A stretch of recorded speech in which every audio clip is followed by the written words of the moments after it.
sisisweke Sokorere kuti ndokuda Kuti uone kuti nini ndokuda Dangerous Jondi High sound Deep sound Nungo shaba Ikezorela ningana iwe mami wana wenda Iwe Siva kuti upenyu wacho ningi wandi wabera Iwe Sori zako mdiwa wangu kana jengenda kutanzira Iwe Uregerero baby Jondi Anotaura zemanyeko Kwetaba nonyepa msharu kwa sika Asinaka na basa unoti ukainga dosara nani Doa ndongoda Doa ndongoda Kana nichimuona Doa ndongoda Doa ndongoda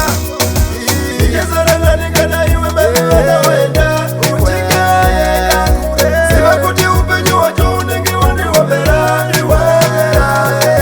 Sori zako mdiwa wangu kana jingende kutatsira Iwe Uregerero baby Ndinokuda ende asisisweke Reka nditsokorere kuti ndokuda Kuti uone kuti nini ndokuda Ndinokuda ende asisisweke Reka nditsokorere kuti ndokuda Kuti uone kuti nini ndokuda Baby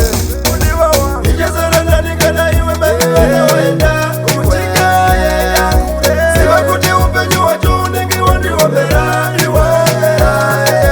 Sori zako mdiwa wangu kana jengenda kutatsira Iwe Uregerero baby Jondi Anotaura zemanyeko Kwetaba nonyepa msharu kwa sika Asinaka na basa unoti ukainga dosara nani Doa ndongoda Doa ndongoda Kana nichimuona Doa ndongoda Doa ndongoda